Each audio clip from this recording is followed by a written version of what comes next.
Chers amis, bonjour, bienvenue sur les ondes de Radio Arc-en-Ciel et bienvenue sur la chaîne YouTube et bienvenue à toute l'équipe de Jésus est mon guide qui s'est renforcée avec la venue de Nelly la dernière fois, la venue de Lina aussi que vous aurez l'occasion d'entendre et d'écouter. Et bien sûr, comme vous connaissez, notre dernière venue, je pense que c'est Dani, que vous avez déjà pu entendre dans la lecture et dans le chant. Aujourd'hui, c'est un plaisir pour moi, un bonheur pour moi d'ouvrir cette semaine le 8 février en souhaitant bon anniversaire à mon cousin bien-aimé Philippe. Philippe qui est aussi chrétien, mais pas de la même confession que moi, mais nous sommes unis et animés par un même esprit. Et un petit bonjour à sa femme Ninite que vous pouvez voir en prestation sur YouTube. Et puis sa petite princesse qui vient au collège, Angel, moi j'appelle petit ange. Et puis aussi un bon anniversaire à Kuna, non pas Kuna, non, à Matata. À Matata Dette, ma fée de logis préférée. Donc pour ces années, un an de plus, même âge que moi, un an de plus, nous tous dans le même âge, on dirait cette année. L'autre a un an de plus, un vieux pépé n'a un an de plus, mais tous dans le même âge. Donc devant le Seigneur, nous reste jeune et éternel. Et justement, en parlant de l'anniversaire, nous peut parler aussi de la naissance, de la création. Et aujourd'hui, c'est ainsi que le livre que nous proposons aujourd'hui par la liturgie est le livre de la Genèse. Mais juste avant, nous allons écouter une œuvre de Luce Rose. Dans le silence de la nuit. Seigneur, dans le plus profond silence de la nuit, je viens te rencontrer. Prends pitié de moi et des autres aussi.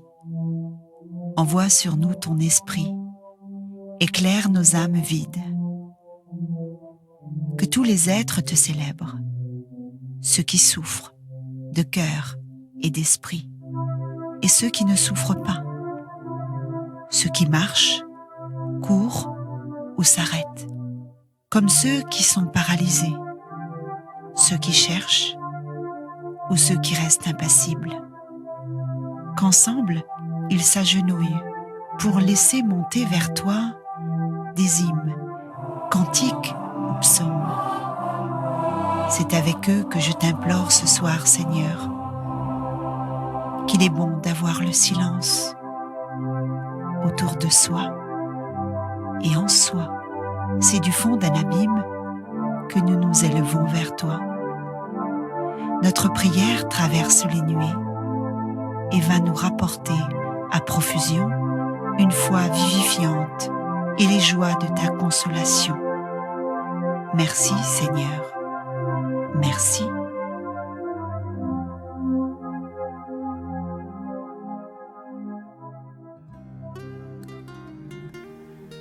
Lecture du livre de la Genèse. Merci Luce Rose pour ton inspiration, bien sûr. Au commencement, Dieu créa le ciel et la terre. La terre était informe et vide. Les ténèbres étaient au-dessus de l'abîme et le souffle de Dieu planait au-dessus des eaux. Dieu dit : que la lumière soit. Et la lumière fut. Dieu vit que la lumière était bonne, et Dieu sépara la lumière des ténèbres. Dieu appela la lumière jour. Il appela les ténèbres nuit. Puis il y eut un soir, il y eut un matin, premier jour. Et Dieu dit : qu'il y ait un firmament au milieu des eaux, et qu'il sépare les eaux. Dieu fit le firmament, il sépara les eaux qui sont au-dessous du firmament, et les eaux qui sont au-dessus. Et ce fut ainsi. Dieu appela le firmament ciel. Il y eut un soir, il y eut un matin, deuxième jour. Et Dieu dit : les eaux qui sont au-dessous du ciel, qu'elles se rassemblent en un seul lieu et que paraisse la terre ferme. Et ce fut ainsi. Dieu appela la terre ferme terre, et il appela la masse des eaux mer. Et Dieu vit que cela était bon. Dieu dit : que la terre produise l'herbe, la plante qui porte sa semence, et que, sur la terre, l'arbre à fruits donne, selon son espèce, le fruit qui porte sa semence. Et ce fut ainsi. La terre produisit l'herbe, la plante qui porte sa semence selon son espèce, et l'arbre qui donne selon son espèce le fruit qui porte sa semence. Et Dieu vit que cela était bon. Il eut un soir, il eut un matin, 3e jour. Et Dieu dit qu'il y ait des luminaires au firmament du ciel pour séparer le jour de la nuit, qu'ils servent de signes pour marquer les fêtes, les jours et les années, et qu'il soit au firmament du ciel des luminaires pour éclairer la terre. Et ce fut ainsi. Dieu fit les deux grands luminaires, le plus grand pour commander au jour, le plus petit pour commander à la nuit. Il fit aussi les étoiles. Dieu les plaça au firmament du ciel pour éclairer la terre, pour commander au jour et à la nuit, pour séparer la lumière des ténèbres. Et Dieu vit que cela était bon. Il eut un soir, il eut un matin, 4e jour.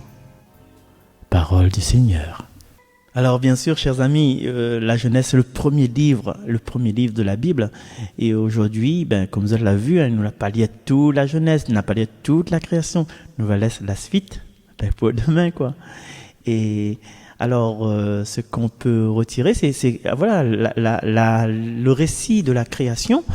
C'est un récit qui se transmettait à l'oral. Ça veut dire qu'elle n'avait pas des petites tablettes ou bien des petits smartphones ou bien un site internet. T'es écrit comment la terre était faite. Et du coup, pour que l'était transmis de façon, je sais pas comment on peut dire ça, pédagogique, tu vois, comme un refrain qui revient tout le temps. Et ce refrain qui dit, il eut un soir, il eut un matin, 1er jour. Après, il y a aussi un truc qui revient comme un ritournel. Voilà. Un ritournel. Dieu dit déjà, il revient à chaque instant et il voit que cela était bon. La lumière était bonne, bien sûr, parce que le féminin, mais le reste, c'était bon. Et demain, nous va voir que nous avons une autre formule quand il s'agit de la création de l'homme. Et là, il laisse à la surprise. Il y a une autre formule. Dieu il verra pas que cela était bon, mais il verra autre chose. Donc, du coup, là, c'est comme une chanson, c'est comme une recette, c'est comme une comptine que les générations et générations étaient transmettent à autres. Mais c'est vrai que, scientifiquement parlant, les pas dans le sens scientifique, parce que le scientifique dit, elle avait le Big Bang, elle avait l'ère Crétacée, l'ère Jurassique, elle avait volcan, il connaît même pas comment elle a fait. Et le fait qu'il connaît pas comment elle a fait, le fait que pour nous, il est compliqué d'expliquer les choses divines, eh bien, nous passe par des paraboles, comme Jésus l'explique par des paraboles, et là aussi, nous passe par des paraboles. Mais dans ces paraboles-là, dans cette description, elle est à notre portée, mais il y a encore des mystères qui est révélé fur et à mesure. Et puis un jour, peut-être en 5000 après Jésus-Christ, nous va dire, cette la Genèse, il dit, c'est exactement comment ça se passait, parce que après, on aura la connaissance, on aura la façon d'expliquer, et dit, voilà, c'est ça. La terre était informée vite, il veut dire telle chose, les ténèbres étaient au-dessus de l'abîme, quel abîme, mais il veut dire telle chose. Mais pour aujourd'hui, nous ne connaissons pas encore. Mais ce que nous connaissons, c'est que, et ça nous apprend au fur et à mesure, c'est que Dieu dit, c'est-à-dire qu'il y a une volonté divine, il y a une volonté et il y a une voix. Donc, il y a le Dieu qui décide de créer, et puis il y a cette cause. Pourquoi il dit que la lumière soit, puisqu'il est tout seul? Qui s'essaie d'écouter à lui, tu vois? Donc, il veut dire qu'il y a un mystère là-dedans. Et il y a un mystère d'autant plus que juste avant, il dit, le souffle de Dieu planait sur les eaux. Planait au-dessus des eaux. C'est quoi ça? Il y a le souffle, il y a le Dieu qui décide, et puis il y a le Dieu qui parle, le Verbe. Et déjà là, nous avons fait comme la Sainte Trinité, là, non? Déjà au départ, au commencement, il dit pas au départ, il dit au commencement. Déjà, pourquoi il dit pas au départ? Parce que le départ, tu connais, le départ de la course et puis la fin de la course, il y a un temps limité. C'est-à-dire que c'est une période. Au commencement, le départ n'est pas pareil dans la langue française. Il dit au commencement parce que c'est une création qui va perdurer, qui pas seulement sur la terre, mais ailleurs va perdurer. Et c'est pour ça que l'évangile de Saint Jean, qui parle des noces de Cana, il dit que c'était le commencement des signes. Il n'a pas dit c'est le début des signes, le commencement. Il veut dire qu'elle a point de fin en fin de compte. Jésus va faire son œuvre tout le temps, et Dieu va créer à nous tout le temps, même quand nous dort, même quand nous finissons sous avec une bouteille de rhum côté nous. Dieu crée à nous, fait pousser nos cheveux par exemple. Voilà.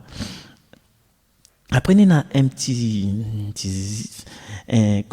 dichotomie, une incompréhension scientifique, hein, nous reste dans le scientifique, c'est que la lumière soit, c'était le premier jour, et puis, il y a les arbres, il y a les plantes, et puis, à un moment donné, c'était le 4e jour, justement, il y a les luminaires au firmament. Tu vois?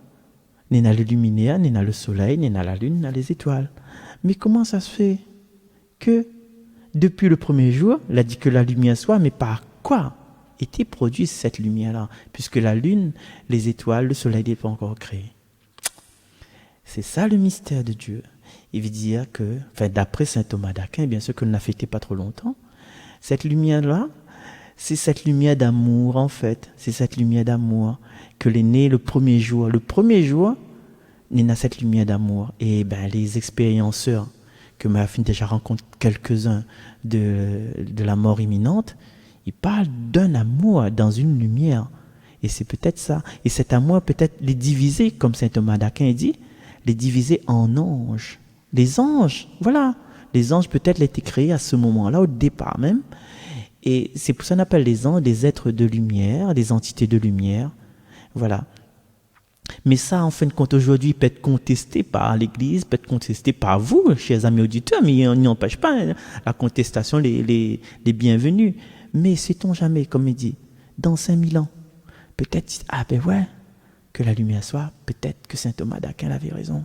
Peut-être c'est exactement ça, peut-être c'est la création de ces anges-là. Voilà. Et regarde ça, et Dieu sépara la lumière des ténèbres. C'est peut-être un résumé de la déchéance des démons et des archanges, par exemple, des anges bons. Peut-être c'est ça. Peut-être la lumière jour, nuit, les ténèbres, c'est ce qui fait peur à nous, c'est le bien et le mal, c'est la vie et la mort. Peut-être c'est ça aussi, tu vois. Et là, nous l'est un peu embêtés parce que au 4e jour aussi, il commande les astres de séparer la lumière des ténèbres. Et il voit que ça l'est bon. Et c'est ça les affaires. Il voit que ça l'est bon, mais à nos revues 20 coups, de le premier jour là. Attends, il reprend le premier jour. Voilà. Premier jour que la lumière était bonne. Voilà. Il n'a pas dit que cela était bon. Il a dit, il vit que la lumière était bonne. Il a créé la lumière. Il n'a pas dit qu'il a créé les ténèbres. Il ne parle pas quand Dieu crée les ténèbres. Il veut dire que la lumière, qu'il a fait toutes choses bonnes, c'est la lumière, elle est devenue des ténèbres en fait. C'est le bien que l'il a fait, elle est devenue le mal. Et Lucifer, celui qui porte la lumière, c'est peut-être lui qu'il a choisi de s'orienter vers les ténèbres, quoi. Tu vois un peu les affaires. Donc nous n'affaire pas plus là-dessus. Nous laisse à chacun la réflexion parce que peut-être un petit peu compliqué, peut-être inadmissible, à point de preuve, mais personne n'était pas là. On avait une caméra, le jour, la création était là. Mais non, c'est par rapport à notre intériorité, par rapport à la gymnastique de notre esprit, de ce que nous l'a appris, d'essayer de regrouper tout ça et de ne pas, avaler, comme dit le père Rey, le père Théophane Rey, maintenant, les fidèles, les jeunes, notamment, ils avalent plus n'importe comment, n'importe quoi, les gros morceaux, ils préfèrent qu'ils cassent un petit bout, tu vois. Imagine donner un gros pastèque de mange ça tout de suite. Non, il faut trancher un petit bout et manger peu, quoi. Voilà. C'est dans ce sens-là. Et aujourd'hui, Dieu, il réjouit de son œuvre tout au long de ces quatre premiers jours de l'humanité, de l'humanité de la création. Et demain, nous allons voir les restes. Mais aujourd'hui, n'empêche pas nous de chanter parce que cela était bon et Dieu, il réjouit à travers ce psaume 103. Que Dieu se réjouisse en ses œuvres. Que Dieu se réjouisse en ses œuvres. Bénis le Seigneur, ô mon âme. Seigneur mon Dieu, tu es si grand. Revêtu de magnificence, tu as pour manteau la lumière. Tu as donné son assise à la terre, qu'elle reste inébranlable au cours des temps. Tu l'as vêtue de l'abîme des mers, les eaux couvraient même les montagnes. Dans les ravins tu fais jaillir des sources, et l'eau chemine au creux des montagnes. Les oiseaux séjournent près d'elle, dans le feuillage on entend leurs cris. Quelle profusion dans tes œuvres, Seigneur, tout cela, ta sagesse l'a fait. La terre s'emplit de tes biens, bénis le Seigneur, ô mon âme. Gloire au Père, et au Fils, et au Saint-Esprit, pour les siècles des siècles. Amen. Merci, chers amis. Bonne fête aux Jérôme, Émilien. Et bonne fête aussi aux Joséphine, dont nous fêtons aujourd'hui Sainte Joséphine Bakita. Et nous nous donnons rendez-vous demain à travers d'autres émissions, à travers d'autres voix. Et merci toujours au groupe Jésus est mon guide. Et on se quitte là-dessus dans l'ambiance. Allez, bye bye, à demain. Marcel, ça. 3, 4.